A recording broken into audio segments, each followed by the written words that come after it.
Hello friends, welcome back to the channel. आज से हम UCOA की यूनिट 4 स्टार्ट करने वाले हैं as per the AKTU latest syllabus, जिसके अकॉर्डिंग मैंने जो ये 9 टॉपिक्स है वो इस वीडियो में कवर किए हैं। तो पहला topic basic concept of memory, 2D and 2.5D memory, RAM memories, cache memories, auxiliary memory, magnetic disk and magnetic tape, virtual memory, semiconductor memories and associative memory. ये 9 टॉपिक्स मैंने इस वीडियो में cover किए हैं। अब तक जो भी AKTU में आ चुके हैं, जिस भी टॉपिक से क्वेश्चन आ चुके हैं वो मैंने आगे लिखे हुए हैं। जैसे कि 22-23 में बेसिक कॉन्सेप्ट ऑफ मेमोरीज के अंदर जो मेमोरी हायरार्की है उससे 10 नंबर का क्वेश्चन पूछा गया था। सिंपल यही कि मेमोरी हायरार्की को आप डिफाइन करें। 2D 2.5D में AKTU 20-21 में क्या पूछा गया था, इसका डिफरेंस पूछा गया था।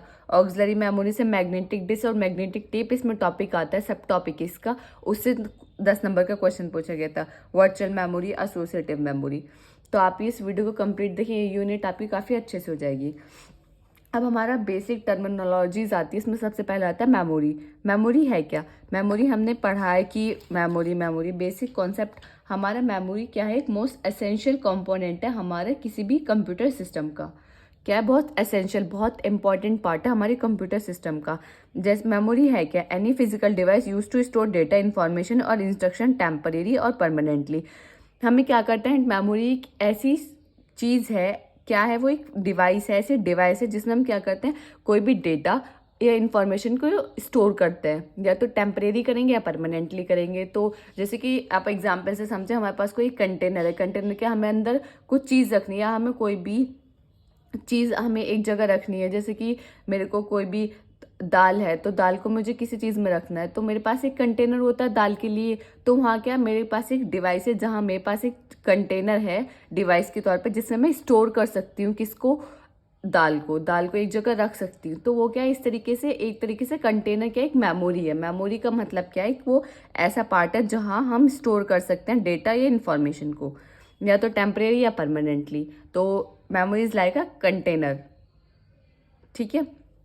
मेमोरी क्या है? Memory blocks is split into small number of component known as cells. Memory में क्या होता है, जो हमारी मेमोरी होती है उनको हम स्प्लिट कर देते हैं किस किस में, एक स्मॉल नंबर ऑफ कंपोनेंट में। कोई एक बड़ी मेमोरी उसको हम स्प्लिट कर दें, जैसे कि पेन है, इस पेन को हम स्प्लिट कर दें, पार्ट में से डिवाइड कर दें, तो इसके एक पार्ट को, जैसे कि मेमोरी है, मैंने इसे, इस पार्ट को, मतलब ये इसका पार्ट है, मैंने इसको इस पार्ट से अलग कर दिया, तो ये पार्ट क्या कहलाएगा? सेल।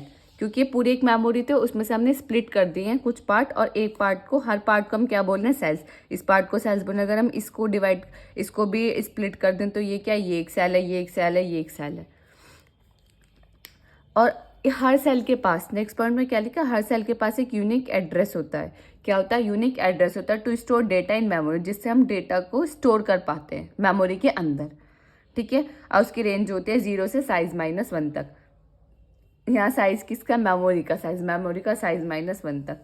अब मेमोरी हायरार्की है क्या? मेमोरी वर्ड तो मैंने आपको समझा दिया बेसिकली, कि मेमोरी एक ऐसी डिवाइस है या एक ऐसा कंटेनर है जिसमें हम डेटा को स्टोर करते हैं, टेम्परेरी डेटा को या इन्फॉर्मेशन को स्टोर करते हैं। मेमोरी आपको समझ आ गया। अब हायरार्की है क्या? हायरार्की क्या होता है, कोई भी आप किसी की भी, मतलब काफ़ी सारी आपके पास चीज़ें, आप उनको ऑर्डर या किसी भी क्राइटेरिया के अकॉर्डिंग आप उनको डिफाइन करें कि ये ज़्यादा है, ये कम है, इनके पास ज़्यादा पावर है।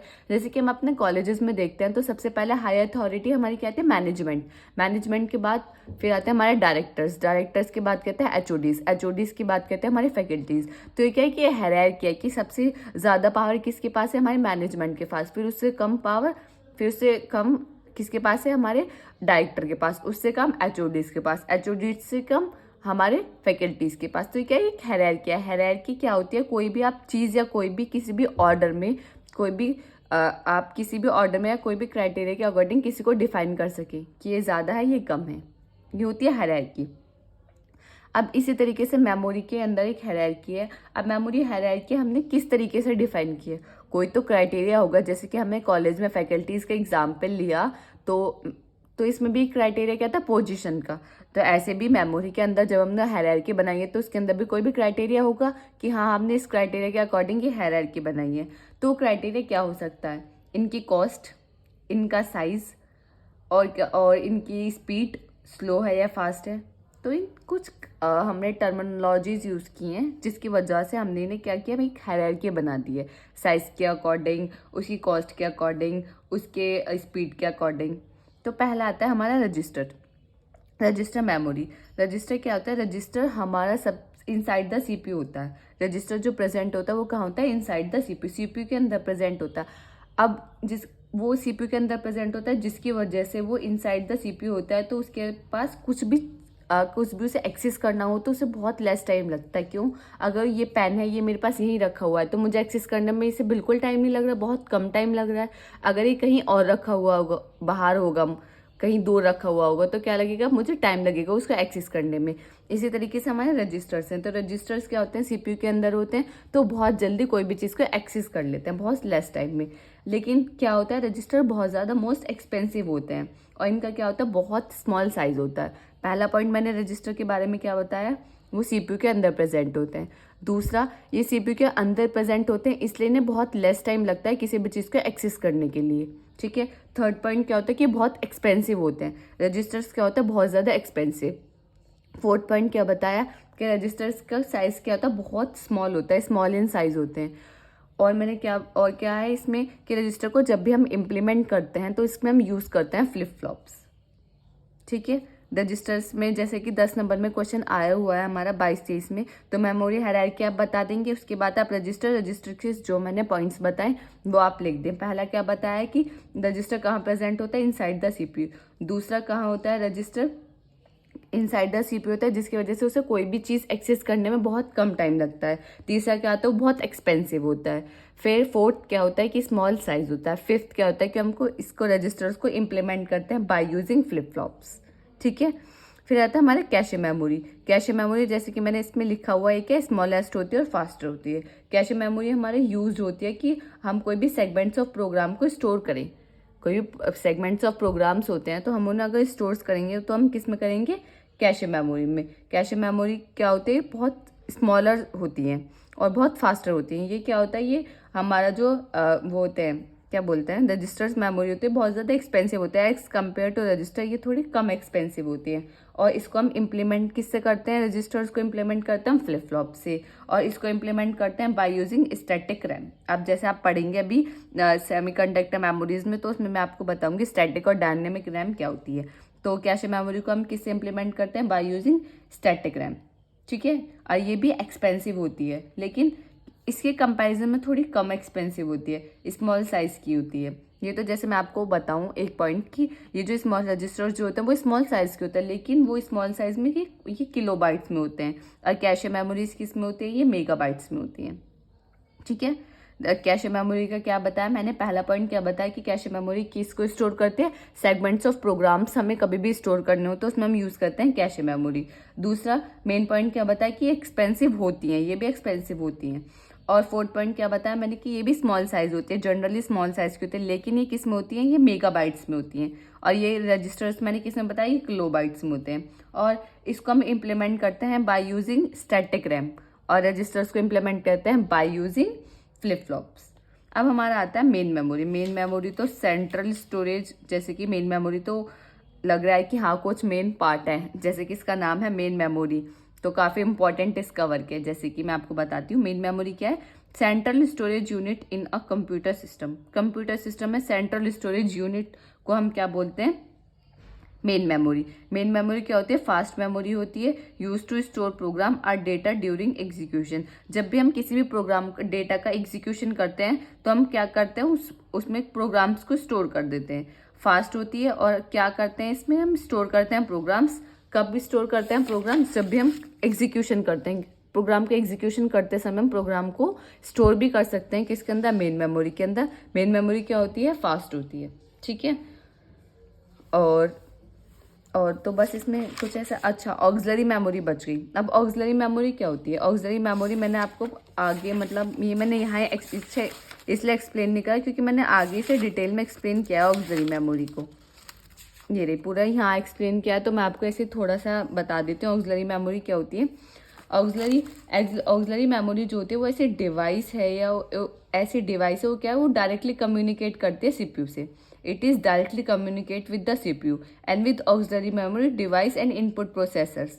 ये हमारी मेनली यूज होती है जो हमें कोई भी चीज़ फ्यूचर में चाहिए हो, तो उसमें हम डेटा, कोई भी डेटा हमें फ्यूचर में चाहिए तो हम उसे किस में स्टोर करेंगे, ऑक्सिलरी मेमोरी में। Auxiliary memory hold the data future use. क्या ऑक्सिलरी मेमोरी क्या है, ऑक्सिलरी मेमोरी कोई भी हमें डेटा फ्यूचर में चाहिए तो कौन सी मेमोरी यूज करेंगे, ऑक्सिलरी मेमोरी।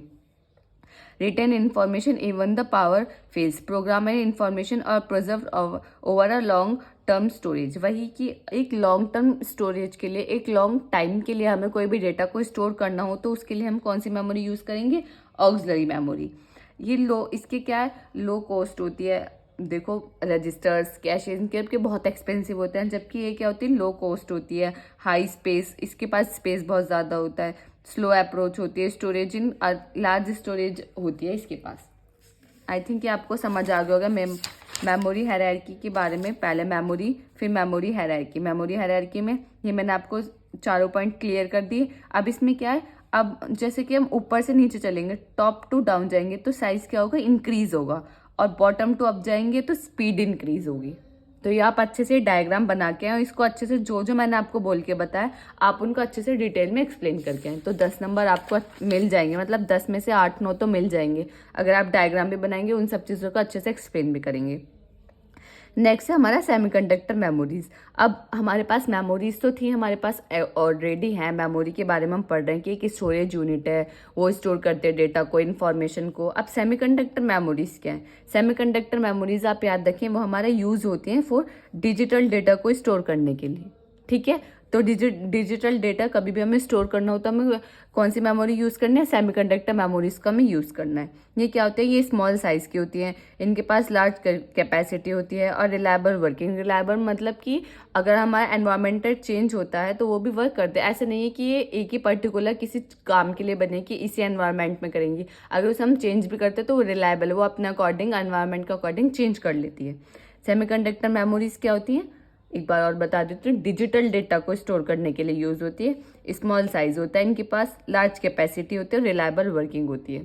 ठीक है, अब सेमीकंडक्टर मेमोरीज अब तक वैसे एकेटी में पूछा नहीं गया लेकिन पूछा जा सकता है, ये भी काफ़ी इंपॉर्टेंट टॉपिक है।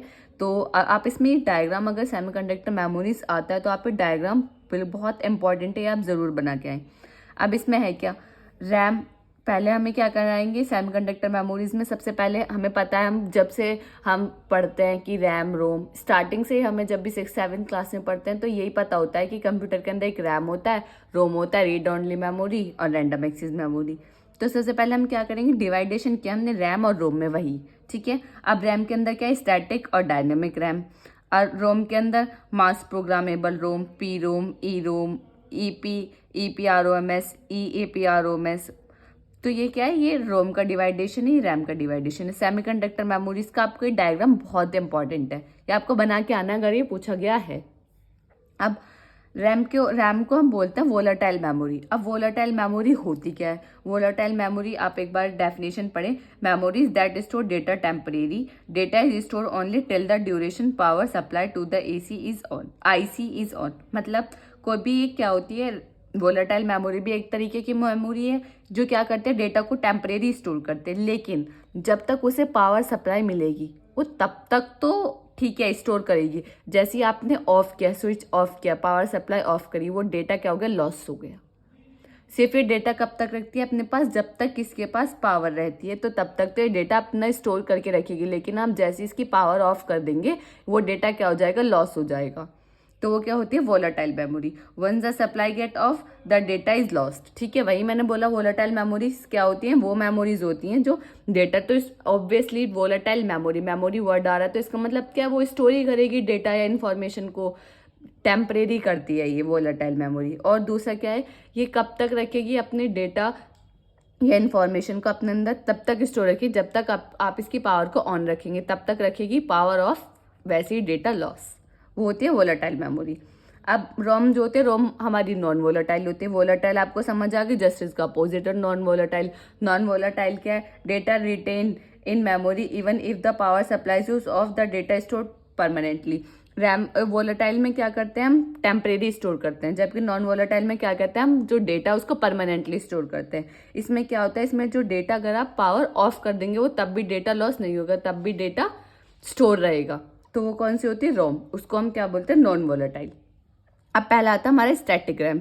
स्टैटिक जैसे कि हम रैम के अंदर, वोलेटाइल के अंदर क्या पढ़ते हैं, स्टैटिक और डायनामिक। अब स्टैटिक रैम क्या होता है, array of flip flops that are used to store data, hold data until the power is on. Static का मतलब स्टैटिकली काम करता है। ये क्या होता है, एरे ऑफ फ्लिप फ्लॉप्स होती है जो यूज करते हैं, स्टोर करती है डेटा। क्या करती है ये, एरे ऑफ फ्लिप फ्लॉप्स होती है जो यूज होते हैं हमारे डेटा को स्टोर करने के लिए। और ये होल्ड कब तक करती है डेटा को, जब तक पावर ऑन रहती है। वही स्टैटिक रैम जो है एक तरीके से वोलाटाइल की तरह ही वर्क करती है। ये जो हमारा स्टोर करती है डेटा, वो किसको यूज करते हैं, फ्लिप फ्लॉप्स को यूज करते हैं। दूसरा पॉइंट क्या है कि ये भी डेटा को तब तक होल्ड करेगी जब तक इसे पावर मिलती रहेगी, तब तक करती रहेगी। अदरवाइज जब पावर ऑफ, तब डेटा लॉस स्टैटिक रैम में। और ये क्या होती है, फास्टर होती है एज कम्पेयर टू डायनामिक।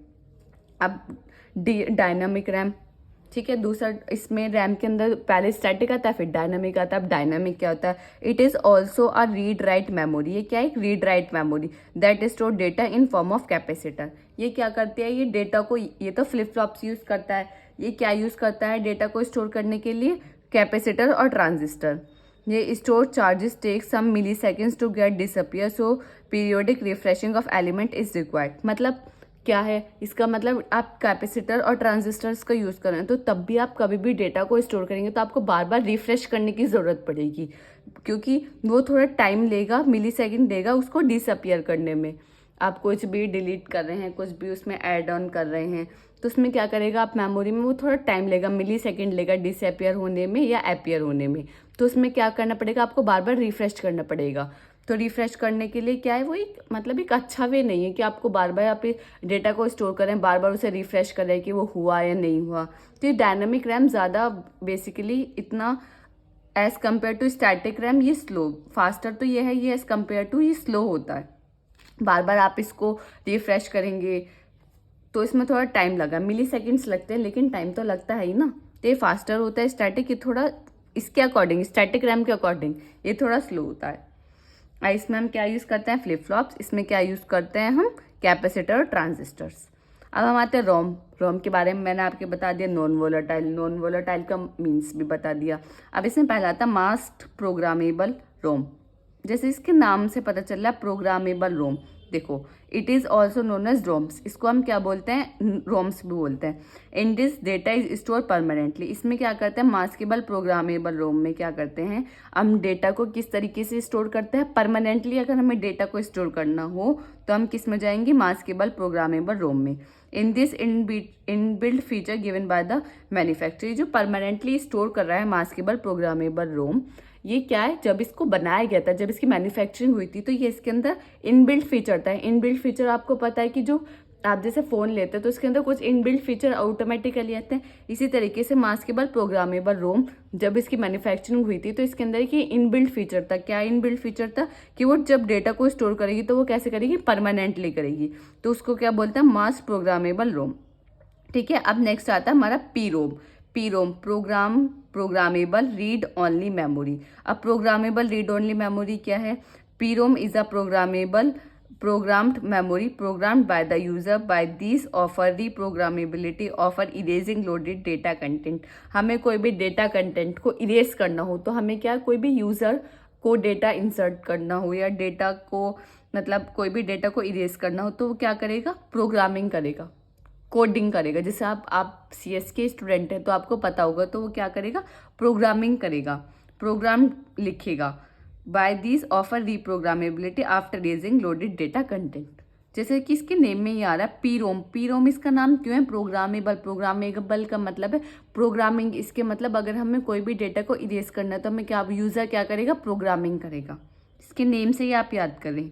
अब EPROM, इरेजेबल प्रोग्रामेबल रोम। अब जैसे ही आपको इसके नेम से भी थोड़ा थोड़ा आइडिया हो रहा होगा, हाँ इरेजेबल मतलब कुछ इरेज करना है, कुछ डिलीट करना है। और अब आपको पता है मेमोरी के बारे में पढ़ रहे हैं तो डेटा इन्फॉर्मेशन इसके बारे में ही पढ़ेंगे, क्योंकि मेमोरी के अंदर हम यही चीज़ स्टोर करते हैं।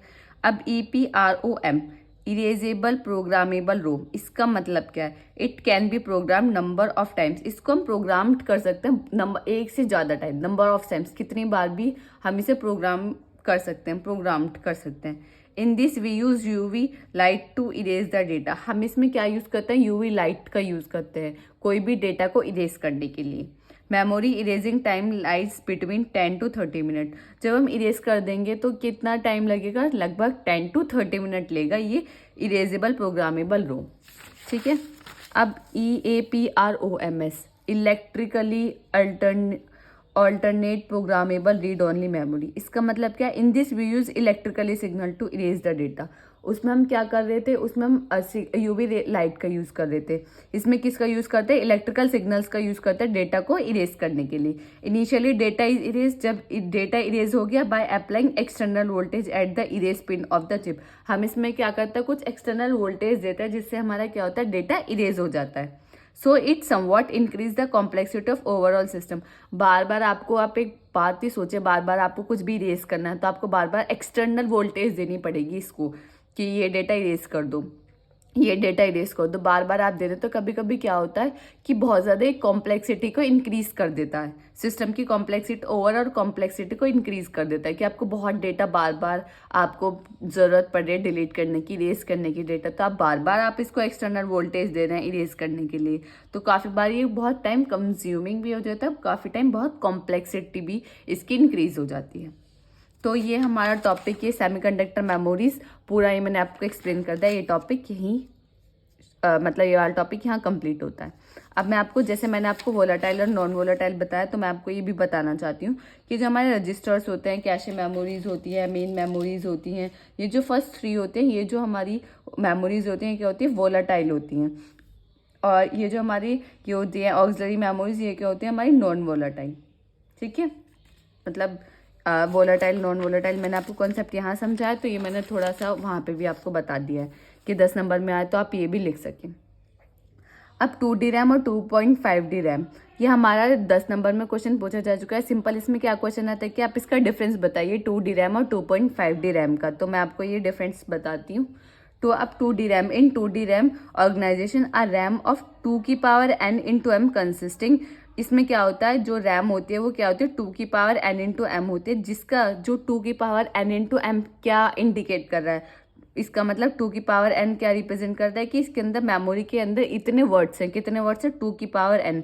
और m क्या है, m बिट्स, जो वर्ड्स हैं वो m बिट्स ले रहे हैं। क्या है 2D में, पहला क्या है कि जो हमारी रैम है वो क्या होता है, 2 की पावर n इंटू एम होती है। और 2 की पावर n क्या होता है, 2 की पावर n रिप्रेजेंट करता है कि हमारी मेमोरी के अंदर कितने वर्ड्स हैं। और m ये जो हमारा m क्या रिप्रेजेंट कर रहा है, m हमारा रिप्रेजेंट करता है बिट, कि हमारा वर्ड जो है वो कितनी बिट ले रहा है। तो क्या हमारा पहला ये टॉपिक, मतलब इसमें पहला पॉइंट ये होता है 2D रैम में। अब 2.5D रैम में क्या होता है, in 2.5D RAM organization the number of address lines are divided into approximate equal parts, one for the row selector decoder and another for the column selector. 2.5D organization जो होता है इसमें कुछ number of address lines को क्या किया जाता है, डिवाइड किया जाता है इक्वल पार्ट्स में। नंबर ऑफ एड्रेस लाइन्स को किस में डिवाइड करता है, इक्वल पार्ट्स में हम डिवाइड करते हैं। किसके लिए, क्यों डिवाइड करते हैं, ताकि हम रो को और कॉलम को सेलेक्ट कर सकें। जो हमारी 2.5D 2D होता है थोड़ा मैट्रिक्स फॉर्म में होता है, तो इसमें रो भी होते हैं, कॉलम भी होते हैं। तो 2.5D में पहला पॉइंट इसमें क्या है कि हमारे जो एड्रेस लाइन्स होते हैं उनको हम डिवाइड करते हैं इक्वल पार्ट्स में। इक्वल पार्ट्स में हम क्यों डिवाइड कर रहे हैं, ताकि हम क्या, रो को और कॉलम को सेलेक्ट कर सकें। ठीक है। अब सेकंड पॉइंट क्या आता है 2D रैम में, it has a row selector decoder of size. इसमें क्या होता है, रो सेलेक्टर डिकोडर होता है जिसका साइज होता है n इंटू 2 की power n to select out of 2 की power n memory words. Memory words मैंने आपको बताया 2 की पावर n रिप्रेजेंट क्या कर रहा है कि मेमोरी के अंदर कितने वर्ड्स हैं। n क्या कर रहा है, उसका साइज, कि आप 2 की पावर n में से कितने नंबर ऑफ वर्ड्स को सेलेक्ट कर रहे हैं, कितने, तो वो क्या होता है हमारा n इंटू 2 की पावर n, अगर आप रो को सेलेक्ट कर रहे हैं। In 2.5D hardware is variable, hardware इसमें कैसा होता है, वेरिएबल होता है। ठीक है। Each row has m columns, इसमें क्या होता है, हर रो के अंदर m कॉलम्स होते हैं। और नेक्स्ट पॉइंट क्या होता है 2D रैम में, नेक्स्ट पॉइंट क्या होता है, it required more number of logic gates. इसमें 2D रैम में क्या होता है, बहुत सारे लॉजिक गेट्स को हमें यूज़ करना पड़ता है, जबकि इसमें क्या पड़ता है, हमें less number of logic gates का हमें यूज़ करा। ये क्या होता है, ये मोर कॉम्प्लेक्स होता है, ये लेस कॉम्प्लेक्स होता है। अब मैं आपको थोड़ा बताती हूँ इसको। 2D रैम में हमें क्या था, 2D रैम हमारे पास पहले था, हम उसमें क्या कर रहे थे, मेमोरी वर्ड्स भी थे, एम बिट्स भी थे। तो 2.5D रैम की हमें क्यों ज़रूरत पड़ी? क्या हुआ, हम इस पहली बात तो जो हमारे इसका हार्डवेयर था 2D रैम का वो फिक्स था, उसको हम चेंज नहीं कर सकते थे, सिक्वेंशली हमें चलना पड़ता था, तो थोड़ा कॉम्प्लेक्स था। तो हम इसमें जब इसे 2D रैम को मतलब डिज़ाइन किया गया तो इसमें बहुत सारे लॉजिक गेट्स यूज़ हुए जिसको आपको इम्प्लीमेंट करना थोड़ा कॉम्प्लेक्स हो जाता था कभी कभी। तो 2.5D रैम ने क्या करी, इस प्रॉब्लम को ओवरकम किया। किस प्रॉब्लम को? कि उसका पहली बात तो हार्डवेयर फिक्स था, 2.5D का हार्डवेयर फिक्स नहीं था, वो हार्डवेयर वेरिएबल था, उसको हम चेंज कर सकते थे। और इसमें तो हम बहुत सारे लॉजिक गेट्स यूज़ करते थे, इसमें हम बहुत कम लॉजिक गेट्स यूज़ करते हैं। कम लॉजिक गेट्स यूज़ करते हैं तो क्या कॉम्प्लेक्सिटी भी इसकी कम हो जाती है। तो 2.2D और 2.5D में बेसिकली इतना ही था। अब नेक्स्ट टॉपिक आता है हमारे कैशे मेमोरी। कैशे मेमोरी क्या होता है? Cache memory is a special very high speed memory. Cache memory क्या है कि स्पेशल मेमोरी है जो कि बहुत हाई स्पीड, जो इसकी स्पीड क्या है, बहुत हाई है। It is costlier than main memory but economical than CPU register. CPU के रजिस्टर से तो इकोनॉमिकल रजिस्टर तो सबसे बहुत ज़्यादा, मैंने आपको बताया, बहुत एक्सपेंसिव होते हैं, उसके अकॉर्डिंग तो इसकी थोड़ा कम है, लेकिन मेन मेमोरी से ज़्यादा है, costly. Cache memory is a extreme fast memory type that act an a buffer between RAM and the CPU। ये रैम और CPU के बीच में एक बफर का काम करती है। और ये क्या है, ये एक्सट्रीमली बहुत ही ज़्यादा फास्ट मेमोरी है, वो क्या है, कैशे मेमोरी। अब हमें कैशे मेमोरी तो हमें पता चल गया कि ये बहुत स्पेशल टाइप की मेमोरी है, बहुत हाई स्पीड है, मतलब कॉस्टली ज़्यादा नहीं है, मेन मेमोरी से थोड़ी कॉस्टली है लेकिन रजिस्टर से कम है, ठीक है, रजिस्टर से कम है, और ये बहुत एक्सट्रीम फास्ट है। ये क्या होता है, ये रैम और CPU के बीच में एक बफर का भी काम करता है। लेकिन हमें इसकी ज़रूरत आखिर पड़ी क्यों? वाई वी नीड, हमें ज़रूरत क्यों पड़ी आखिर कैशे की? The cache memory is required to balance the speed mismatch between the main memory and the CPU। अब क्या मेन मेमोरी और CPU क्या होता है, इनकी अगर कभी भी आप इसमें डेटा ट्रांसफर कर रहे हैं तो क्या होता है, कभी कभी मिसमैच हो जाता है कि आप डेटा को ट्रांसफर बहुत स्पीड से कर रहे हैं, मेन मेमोरी की स्पीड बहुत ज़्यादा है, CPU की कम है, CPU कहीं और बिजी है कि कोई और काम करने में, ठीक है। कभी कभी क्या है, CPU फ्री है, ये बिजी है, तो ये कभी कभी क्या होता है, मिसमैच हो जाता है, किस चीज़ का, टाइमिंग का, स्पेस टाइमिंग का, स्पीड का। तो इस मिसमैच को मतलब इस मिसमैच को ख़त्म करने के लिए हमने क्या यूज़ करा, कैशे। कैशे क्या है, एक इंटरमीडिएट होती है, मतलब CPU और मेन मेमोरी के बीच में हम कैशे रहता है। ये क्या करता है, ये हमारा मिसमैच ऑफ स्पीड को बैलेंस करता है कि इसकी स्पीड और ये कैशे आपको पता है बहुत फास्ट है। अगर कोई नहीं, इसकी स्पीड बहुत फास्ट है तो पहले कैशे के पास जाएगा, फिर कैशे से CPU के पास जाएगा। तो इनकी स्पीड में इन दोनों की डायरेक्टली कम्युनिकेट नहीं करते, मेन मेमोरी और CPU, उनके बीच में क्या होता है, कैशे होता है, ठीक है। कैशे किस चीज़ के, क्यों हमें ज़रूरत पड़ी कैशे की, अब आपको पता चला क्यों, क्योंकि मिसमैच ऑफ स्पीड हो जाता था, कभी इसकी स्पीड ज़्यादा, कभी इसकी स्पीड कम, कभी इसकी कम, इसकी ज़्यादा, तो क्या होता, मिसमैच हो जाता था। तो हमें बहुत टाइम लगता था कि ये किसी और काम में बिजी है, तो तब तक ये वो काम कंप्लीट नहीं करेगा, तब तक ये इससे डेटा नहीं लेगा, तब तक ये इसका काम नहीं करेगा। तो इस मिसमैच को ख़त्म करने के लिए हमने क्या लाया, कैशे, कि कैशे को आप इंसर्ट कीजिए बीच में, कोई भी मिसमैच नहीं होगा। नेक्स्ट पॉइंट क्या लिखा है, the clock of the processor is very fast, ये बहुत फास्ट होती है, while the main memory access the time for comparatively slow. Main memory से कंपैरेटिवली स्लो होती है। अब ये फास्ट होता है, ये स्लो है, लेकिन ये तो फास्ट है ना। कैशे मेमोरी तो इंटरमीडिएट का काम कर रही है। अगर कोई भी चीज़ आप इसकी स्लो है, ये फास्ट है, आप भेजोगे तो इसके पास ही ना, कैशे के पास, कैशे ही तो भेजेगा, डायरेक्टली कम्युनिकेट तो नहीं कर सकते, ठीक है।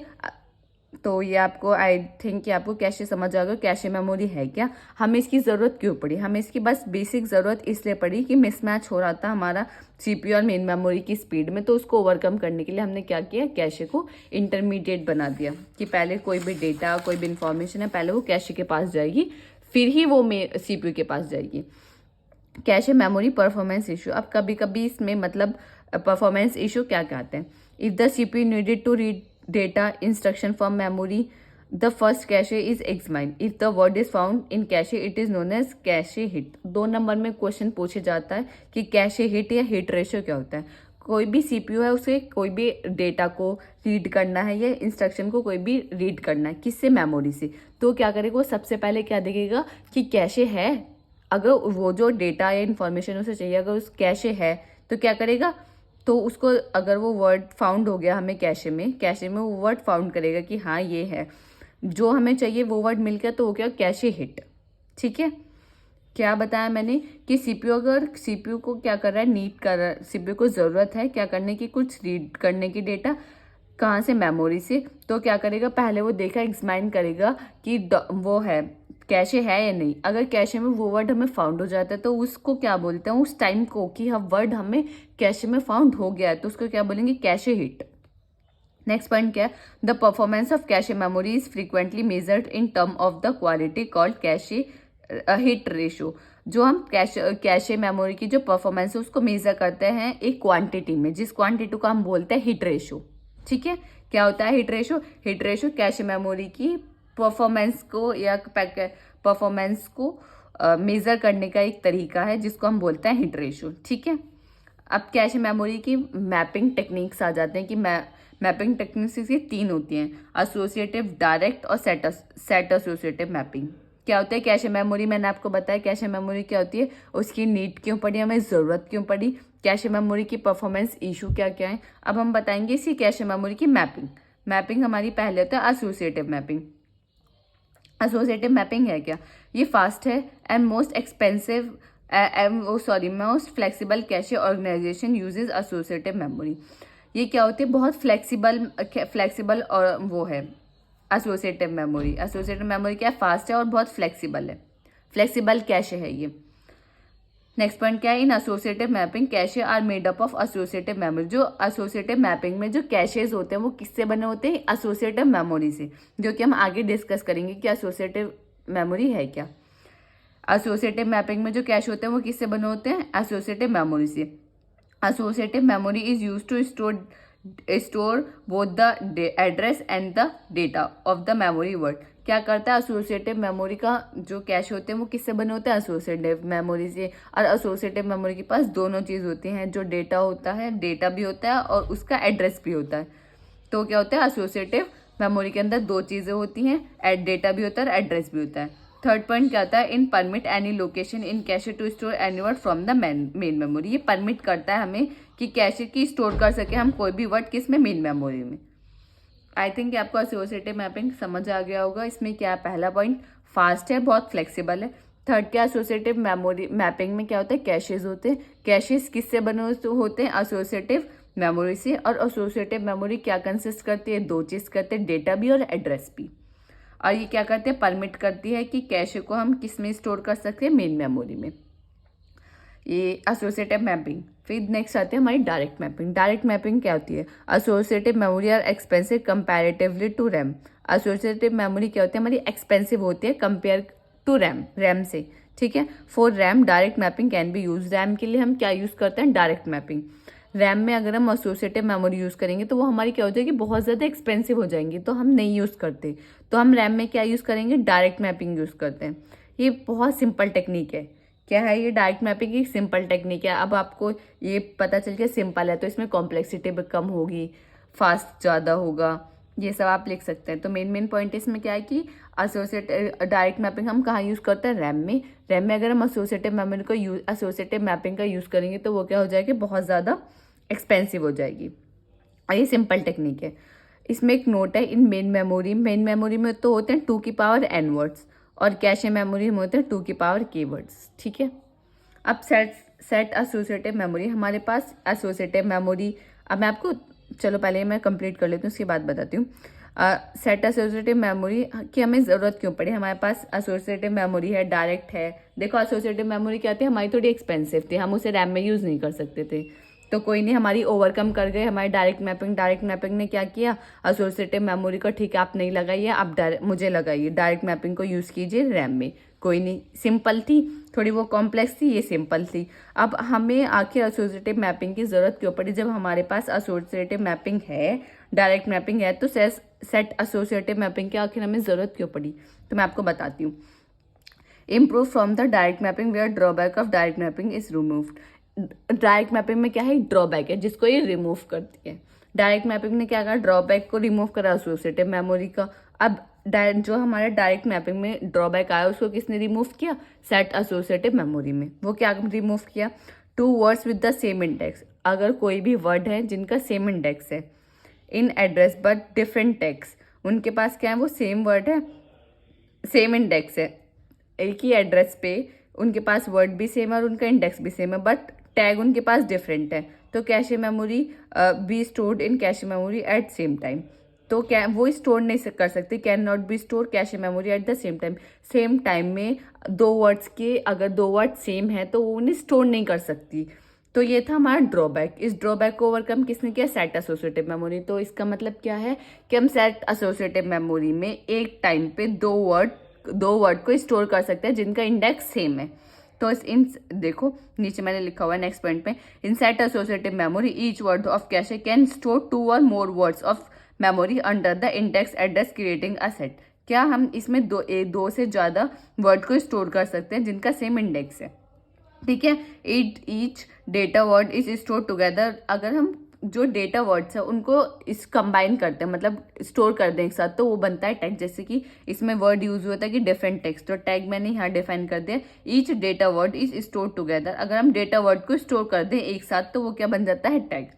इसमें आपको एक ये पॉइंट याद करें कि वर्ड लेंथ, जो हमारी कोई भी वर्ड की लेंथ होती है वो दो चीज से मिलकर बनी होती है, ट्वाइस होती है वो टैग प्लस डेटा, ठीक है। अब नेक्स्ट आता है हमारा वर्चुअल मेमोरी। वर्चुअल मेमोरी का कॉन्सेप्ट आखिर है क्या। वर्चुअल मेमोरी, जैसे कि वर्ड ही बता रहा है वर्चुअल मेमोरी मैंने आपको बता दी कि मेमोरी है क्या, हम अब तक मेमोरी पढ़ता है। वर्चुअल का मतलब क्या है, वर्चुअल का मतलब होता है जो चीज़ मतलब हम मानते हैं लेकिन वो रियलिटी में एग्जिस्ट नहीं करती, हम एक इल्यूजन मान के चलते हैं। तो इसी तरीके से कुछ इसी में का कॉन्सेप्ट वर्चुअल मेमोरी का कुछ इसी तरीके से कॉन्सेप्ट है। क्या है, it appear to be present but actually it is not. ये प्रेजेंट है, हम मानने की ये है, लेकिन ये रियलिटी में नहीं है, ऐसा रियलिटी में नहीं है। It provides illusion of a large memory. ये हमें क्या करते हैं, एक इल्यूजन देते हैं कि आपके पास बहुत बड़ी लार्ज मेमोरी है आपके पास, जबकि होती नहीं है। हम क्या मानते हैं वर्चुअली, क्या मानते हैं, एक इल्यूजन है जो कि रियलिटी में एग्जिस्ट नहीं कर रहा है, लेकिन कहीं ना कहीं हम ऐसा मान के चल रहे हैं, एक इल्यूजन मान के चल रहे हैं, एक वर्चुअल कि रियल में तो वो प्रेजेंट नहीं है लेकिन हम मान रहे हैं कि है वो, ठीक है।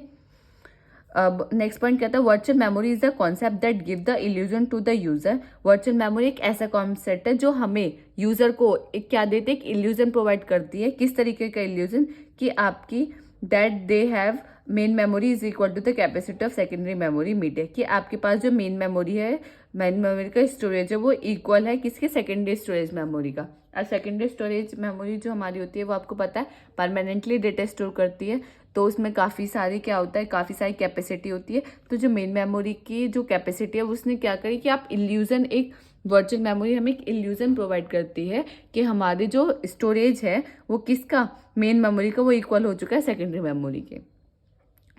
आई होप आपको समझ आ गया होगा वर्चुअल मेमोरी है कि वर्चुअल मेमोरी का बेसिक कॉन्सेप्ट क्या है कि it appear to be present but it is not. Actually में वो नहीं होते लेकिन हम मानते हैं कि वो है, ठीक है। ये हमें क्या देते हैं, ये हमें एक ऐसा इल्यूजन प्रोवाइड करते हैं कि हमारे पास बहुत बड़ी लार्ज मेमोरी है। किसके, मेन मेमोरी की जो स्टोरेज है वो किसके इक्वल है, सेकेंडरी स्टोरेज के इक्वल है। तो ये हमें एक ऐसा इल्यूजन देती है लार्ज मेमोरी की, हमारे पास मेमोरी क्या है, बहुत ज़्यादा है, ठीक है। तो वो कॉन्सेप्ट कहाँ से आया, वर्चुअल मेमोरी से। जैसे कि आप बहुत बार देखते भी होंगे कि कोई चीज़ हमारे पास है नहीं, हम ऐसा मान के चलते हैं कि वो हमारे पास हाँ है फ्यूचर में। एक इल्यूजन ही तो है कि इल्यूजन क्या होता है, जो आपकी रियलिटी में एग्जिस्ट नहीं करता, वही एक इल्यूजन होता है जो आप मानते हैं लेकिन वो एग्जिस्ट नहीं करता। जैसे कि बहुत बार होता है कि भूत वगैरह का होता है तो वो रियलिटी में एग्जिस्ट नहीं करते, वो क्या हमारे एक इल्यूजन होता है कि हाँ वो होंगे या वो हैं, तो क्या है, वो एक इल्यूजन है। अब हमें वर्चुअल मेमोरी की ज़रूरत क्यों पड़ी। Virtual memory is a imaginary memory. Virtual memory क्या है, एक इमेजनरी मेमोरी है। We are assuming if we have a program, हमारे पास एक प्रोग्राम है, हम उसको that exceed the size of the main memory, then we need to use the concept of virtual memory. हमारा कोई भी प्रोग्राम है वो हम उसको एग्जीक्यूट कर रहे हैं, एग्जीक्यूट करते करते जो हमारे मेन मेमोरी का साइज है वो उससे ज़्यादा उसे साइज चाहिए एग्जीक्यूट करने के लिए प्रोग्राम, तो उस टाइम हम क्या यूज़ कर देंगे, वर्चुअल मेमोरी का कॉन्सेप्ट यूज़ करेंगे। समझ आया आपको। सिंपल है कि अगर प्रोग्राम हमारा उसको ज़्यादा साइज चाहिए, मेन मेमोरी का साइज के से ज़्यादा उसको साइज चाहिए, तो उस टाइम हम यूज़ करेंगे वर्चुअल मेमोरी का कॉन्सेप्ट। ये क्या है, ये it is temporary memory. Temporary memory तो होगी क्योंकि हम इसमें डेटा तो परमानेंट स्टोर कर ही नहीं सकते, क्योंकि ये वर्चुअल मेमोरी खुद ही रियलिटी में एग्जिस्ट नहीं करे, खुद ही हम इसका इल्यूजन मान के चल रहे हैं, तो क्या परमानेंटली मेमोरी को स्टोर करेगी या डेटा को। Which is use to along with the RAM of the system, it use swapping. ये यूज़ करते हैं स्वैपिंग टेक्निक का, और ये टेम्पोरेरी मेमोरी होती है जो यूज होती है रैम ऑफ द सिस्टम के द्वारा। सिंपल। आपको वर्चुअल मेमोरी, फिर नीड ऑफ वर्चुअल मेमोरी। अब साइज क्या होता है, size of the virtual memory, the amount of secondary memory available. जितनी हमारे पास सेकेंडरी मेमोरी अवेलेबल है उतना ही इसका साइज होता है। The addressing scheme of the computer system, तो उसमें क्या होता है, एक एड्रेसिंग स्कीम होता है। जैसे कि ये क्या होता है, ये स्वैपिंग एड्रेसिंग होती है। ये क्या, हमारा सीपीयू, ये हमारा मेन मेमोरी होती है, ये हमारी सेकेंडरी मेमोरी होती है। अगर वर्चुअल मेमोरी आए, पहला आप वर्चुअल मेमोरी लिखिए, फिर उसकी ज़रूरत हमें क्यों पड़ी, फिर उसका साइज़ क्या होता है, साइज़ क्या होता है उसका सेकेंडरी मेमोरी के जितने हमारे पास सेकेंडरी मेमोरी होते हैं उतना ही हमारा क्या होता है वर्चुअल मेमोरी का साइज़ होता है। फिर आप इसका सिंपल ये डायग्राम बनाएं। अब मैंने क्या लिखा, virtual memory is the address use by the programmers. Virtual memory क्या है, एक ऐसा एड्रेस है जो प्रोग्रामर यूज करते हैं। The set of such addresses is called address space. जो एड्रेस यूज करते हैं उसको हम बोलते हैं एड्रेस स्पेस। और वर्चुअल मेमोरी क्या बोलते हैं उसको, एड्रेस स्पेस और virtual memory. And address in main memory, जो मेन मेमोरी के अंदर एड्रेस होता है उसको बोलते हैं हम फिजिकल एड्रेस। दो टर्म आई इसमें, एड्रेस स्पेस और फिजिकल एड्रेस। एड्रेस स्पेस क्या है, जो प्रोग्रामर यूज करता है, और फिजिकल एड्रेस क्या है, जो हमारा एड्रेस मेन मेमोरी के अंदर होता है, वो होता है हमारा फिजिकल एड्रेस। अब virtual memory techniques, there are 2 techniques होते हैं, पेजिंग टेक्निक्स, एक सेगमेंटेशंस। अब थोड़ा मैं इनको आगे डिस्कस करूंगी। अब वर्चुअल मेमोरी, ये एक डायग्राम है वर्चुअल मेमोरी का। क्या है, वर्चुअल एड्रेस रजिस्टर होता है, फिर मेमोरी मैपिंग टेबल होती है, फिर मेमोरी बफर होता है, फिर मेन मेमोरी एड्रेस होता है, मेन मेमोरी होता है, मेन मेमोरी बफर्स। हम इसमें क्या है, बीच बीच में बफर का यूज़ कर रहे हैं। बफर मैंने आपको बताया। सिंपल, जब भी वर्चुअल मेमोरी आए तो आप ये सब लिखें। ये डायग्राम काफ़ी इंपॉर्टेंट है, ये आप डायग्राम 1-2 बार बना के देखें। अब मैंने आपको बताया 2 टेक्निक्स होते हैं, पेजिंग और सेगमेंटेशन। अब हैं क्या, in paging address space and memory space is divided into equal size. जो हमारी पेजिंग होती है उसमें क्या करते हैं, 2 चीज़ होती हैं, एड्रेस स्पेस और मेमोरी। एड्रेस स्पेस और मेमोरी स्पेस को हम क्या करते हैं, इक्वल पार्ट्स में डिवाइड करते हैं। एड्रेस स्पेस को ही हम, एड्रेस स्पेस को क्या बोलते हैं हम, पेजेस, और मेमोरी स्पेस को क्या बोलते हैं, ब्लॉक्स। ठीक है। और इसमें क्या होता है, पेज साइज जो होता है वो इक्वल होता है ब्लॉक साइज के। इसका मतलब एड्रेस स्पेस इक्वल होता है ब्लॉक स्पेस की, page size equal to the block size. ठीक है। फिर आता है हमारा एसोसिएटिव मेमोरी। अब एसोसिएटिव मेमोरी है क्या, a memory unit access by content is called associative memory. A memory unit access by content, ठीक है, उसको हम बोलते हैं एसोसिएटिव मेमोरी। एसोसिएटिव मेमोरी है क्या, associative memory is access simultaneously and in parallel on the basis of data content rather by specific address और location. Associative memory basically हमारी है क्या, एसोसिएटिव मेमोरी हमारी एक कंटेंट है, एक यूनिट ऑफ एक्सिस कंटेंट है जिसको हम बोलते हैं एसोसिएटिव मेमोरी। एसोसिएटिव मेमोरी क्या है, जिसको हम एक्सिस कर सकते हैं by content, is called associative memory. ठीक है। एसोसिएटिव मेमोरी क्या हुई, एसोसिएटिव मेमोरी एक ऐसी मेमोरी है जिसको हम एक्सेस करते हैं, किसके द्वारा, कंटेंट के द्वारा, तो वो होती है हमारी एसोसिएटिव मेमोरी। अब कोई भी हम वर्ड, हम मतलब अब when a word is written in associative memory no address is given. कोई भी हम एसोसिएटिव मेमोरी, कोई भी हम वर्ड को लिख रहे हैं तो हमें कोई भी एड्रेस देने की इसमें ज़रूरत नहीं होती। ये मेन पॉइंट है कि हमें अगर हम कोई भी वर्ड लिख रहे हैं तो हम इसमें एड्रेस देने की ज़रूरत नहीं होती। The memory is capable of finding the empty location to store the word. हमें कोई भी वर्ड को स्टोर करना है किसके अंदर, एसोसिएटिव मेमोरी के अंदर, तो हमें खुद फाइंड करने की जरूरत नहीं कि खाली स्पेस हमें कहाँ मिलेगा, एम्प्टी स्पेस कहाँ मिलेगा, नहीं, ये खुद फाइंड कर लेगी कि कहाँ एम्प्टी स्पेस है, कहाँ मुझे इस वर्ड को स्टोर करना है। फिर क्या होता है, associative memory is more expensive than RAM. Associative memory क्या होती है, एक्सपेंसिव होती है, किससे, रैम से, because each cell must have storage capacity. इसके अंदर जो एक हर सेल के अंदर क्या होता है कि स्टोरेज यूनिट स्टोरेज कैपेसिटी होती है। स्टोरेज कैपेसिटी मतलब स्टोर करने की क्षमता, डेटा या इंफॉर्मेशन को। जब स्टोर करने के आपके पास एक एक सेल है, बहुत सारे 1000 सेल है, हर सेल के पास स्टोरेज कैपेसिटी है, तो 1000 सेल के पास 1000 कैपेसिटी होंगी, तो इसका मतलब क्या है, वो तो एक्सपेंसिव तो हो गई। Well as logic circuits for matching content context with an external argument. हम इसमें क्या यूज़ करते हैं, हम लॉजिक सर्किट्स का यूज़ करते हैं जो हमारे क्या करते हैं, एक्सटर्नल मतलब मैच करते हैं कॉन्टेक्स्ट को, ठीक है। It is useful when search time is critical. हम इसका यूज़ कब करते हैं एसोसिएटिव मेमोरी का, जब हमारा सर्च टाइम क्रिटिकल होता है, ठीक है। अब इसमें क्या होता है, ये इसका डायग्राम है। आर्ग्यूमेंट रजिस्टर होता है, इसमें की रजिस्टर होता है, एसोसिएटिव मेमोरी होती है। अब ये है क्या, आर्ग्यूमेंट रजिस्टर क्या होता है, आर्ग्यूमेंट रजिस्टर में क्या होता है, it contain word to be search. जो भी वर्ड हमें सर्च करना है वो होता है हमारा आर्ग्यूमेंट रजिस्टर के अंदर। इसमें रजिस्टर क्या होता है, रजिस्टर होता है एंड बिट का, it has and bit. Argument register क्या होता है, आर्ग्यूमेंट रजिस्टर वो रजिस्टर होता है वो जो हमारा, हमें कोई भी वर्ड सर्च करना है तो वो किसके अंदर मिलेगा, हमें आर्ग्यूमेंट रजिस्टर के अंदर। और जो इसमें रजिस्टर है उसके अंदर कितनी होती है, एन बिट होती है। नेक्स्ट आता है हमारा की रजिस्टर। अब की रजिस्टर क्या होता है, की रजिस्टर क्या होता है, it provide a mask for choosing a particular field. ये हमें एक मास्क प्रोवाइड करता है जिसकी वजह से हम बहुत सारी फील्ड्स में से एक पर्टिकुलर फील्ड को सेलेक्ट कर सकते हैं, ठीक है। अब हमारा नेक्स्ट आता है associative memory. Associative memory same वही है, ये इनपुट है, इनपुट हम देंगे तो कोई आउटपुट आएगा। एम्बिट ये मैच करने के लिए है। रीड और राइट, ये रीड और राइट क्या है हमारे दो, वही रीड करना हो तो रीड ऑपरेशन वो हो जाएगा एक्टिवेट, राइट करना हो तो राइट हो जाएगा, ठीक है। अब हमारा नेक्स्ट आता है, ये आपको समझ आ गया, इसमें सिंपल कुछ नहीं है। आर्ग्यूमेंट रजिस्टर क्या होता है, आर्ग्यूमेंट रजिस्टर वो रजिस्टर होता है जो हमारा, जो भी हमें वर्ड सर्च करना हो वो किसके अंदर मिलेगा, हमें आर्ग्यूमेंट रजिस्टर के अंदर। की रजिस्टर क्या होता है, की रजिस्टर के अंदर हमारा एक मास्क होता है जिसको हम चूज कर सकते हैं कोई भी फील्ड को। एसोसिएटिव मेमोरी जो मैंने इतना बताया, एसोसिएटिव मेमोरी के अंदर वही लिखना है। इनपुट जो आप देंगे, आउटपुट जो आप चाहते हैं। रीड और राइट जो दो सिग्नल्स होते हैं, जब रीड करना होता है रीड ऑपरेशन हो जाएगा एक्टिवेट, राइट करना तो राइट एक्टिवेट हो गया। एम्बिट का मतलब क्या, एम्बिट क्या है, जब ये वर्ड होंगे तो वो क्या करेगा, उसको कंपेयर करेगा कि ये तो मतलब इसे मैच कर रहा है या नहीं कर रहा। तो इसके अंदर क्या होता है, it consist of M words with N bit per word. इसके अंदर क्या होता है, ये एम वर्ड्स होता है जिसके अंदर एन बिट्स होती हैं, ठीक है। मैच जो हमें मैच कर रहे हैं हम इसमें, ठीक है। अब ऑक्सिलरी मेमोरी क्या होती है, ऑक्सिलरी मेमोरी जैसे कि मैंने आपको जब मैं हायरार्की बता रही थी तो ऑक्सिलरी मेमोरी का इंट्रोडक्शन मैंने वही दे दिया था, सेम वही है। Auxiliary memory hold the data for the future use. Auxiliary memory एक ऐसी मेमोरी है जिसमें हमें डेटा को अभी यूज़ नहीं करना, प्रेजेंट में यूज़ नहीं करना, हमें फ्यूचर में कभी जाके यूज़ करना है, तो हम क्या यूज़ करेंगे, auxiliary memory. And retain information even the power fails. क्या, retain information even the power fails. Program and information are preserve for a long term storage. Auxiliary memory क्या है, ऑक्सिलरी मेमोरी एक ऐसी मेमोरी है जिसमें हम data या information को स्टोर कर सकते हैं, कब, जब हमें आगे फ्यूचर में उसको यूज़ करना हो।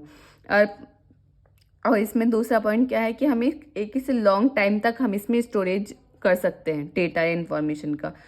लो कॉस्ट होती है इसकी, इसके पास हाई स्पेस होता है, स्लोएस्ट अप्रोच होती है स्टोरेज इन कंप्यूटर सिस्टम, ठीक है। अब इसमें ऑक्सिलरी मेमोरी के अंदर ही आते हैं दो चीज़ें, मैग्नेटिक डिस्क और मैग्नेटिक टेप। ऑक्सिलरी मेमोरी का आपने इंट्रोडक्शन दे दिया, आप ये सब लिख देंगे इसमें। अब इसमें क्या होता है, मैग्नेटिक डिस्क। मैग्नेटिक डिस्क क्या होता है, magnetic disk provide a large amount of secondary storage to modern computer. Magnetic disk क्या प्रोवाइड करते हैं हमें, क्या, large amount of secondary storage. Secondary storage हमें एक large amount of secondary storage provide करती है, किसमें, मॉडर्न कंप्यूटर्स में। It store data in the form of track, sports and sectors. ये जो भी हमारा डेटा होता है उनको किस फॉर्म में स्टोर करती है, ट्रैक्स, स्पोर्ट्स और सेक्टर्स की फॉर्म में। A set of same tracks, जो सेम ट्रैक्स होते हैं हम उसका क्या बताते हैं, एक सेट बनाते हैं। On all disk form a cylinders. अगर हम जो हमारे सेट ट्रैक्स हैं, सेम ट्रैक्स को अगर हम कंबाइन करें तो वो क्या बन जाता है हमारा cylinder. Each disk has its own read write head. हर डिस्क के पास क्या होता है, उसका खुद का रीड राइट हेड, रीड और राइट हेड होता है, ठीक है। ये मैग्नेटिक डिस्क। अब मैग्नेटिक टेप। मैग्नेटिक टेप क्या होता है, they are generally use to store backup data. हमें कभी भी बैकअप डेटा मतलब पुराना डेटा, बैकअप डेटा को हमें स्टोर करना हो तो उसमें हम क्या यूज़ करते हैं, magnetic tape. They are not frequently used. ये वो फ्रिक्वेंटली यूज नहीं होते क्योंकि बैकअप डेटा हमें क्या होता है, हमारा बैकअप करने के लिए हमें क्या होता है कि जो भी हमारी, जैसे व्हाट्सएप पे बैकअप आता है तो बैकअप का मतलब क्या है, जो भी हमारी इंफॉर्मेशन है, जो भी हमारे मैसेजेस हैं व्हाट्सएप पे, तो क्या हम उनको स्टोर कर लें, हम उनका बैकअप कर लें। तो वो क्या होगा, अगर हमारा एक बार व्हाट्सएप डिलीट हो गया या हमें फ़ोन चेंज करना है तो उसमें बैकअप का ऑप्शन आएगा, तो हम बैकअप करके उस इंफॉर्मेशन को, इस डेटा को दोबारा से अपने फ़ोन में ला सकते हैं। तो बैकअप का मतलब तो वही हुआ। तो वही है कि अगर हमें कोई भी बैकअप डेटा को यूज होता है, ये हमारा मैग्नेटिक टेप बैकअप डेटा को स्टोर करने के लिए, ठीक है। That is not frequently use नहीं होता वो। और to transfer data from one system to another, और क्या होता है, ये एक सिस्टम से दूसरे सिस्टम में क्या ट्रांसफर करता है, डेटा को ट्रांसफर करता है। Due to their sequentially nature magnetic tape are not suitable for data. मतलब इसका क्या है, सिक्वेंशियली नेचर आपको पता है कि सिक्वेंशियली कोई काम होगा, कि जैसे कि कोई भी हम काम करेंगे तो क्या है, सिक्वेंशियली होगा कि एक के बाद एक। तो ये मैग्नेटिक टेप सिक्वेंशियली ऑर्डर में होता है कि एक के बाद एक ही काम होगा इसमें, तो वो ये ज़्यादा हम यूज़ नहीं करते। Data file that need to receive और अपडेटेड फ्रिक्वेंटली, ठीक है। Data files that needed to receive करते हैं और अपडेट करते हैं इसे फ्रिक्वेंटली। अब ये जो यूनिट 4 है, इसमें जो मैंने अब तक जो भी मतलब सारे टॉपिक्स थे वो मैंने कवर करा दिया। अगर आपको इस यूनिट में कोई भी डाउट है तो आप कमेंट सेक्शन में पूछ सकते हैं। और अगर ये आपको वीडियो पसंद आई हो तो लाइक, कमेंट, शेयर करना ना भूलें। Thank you for watching this video.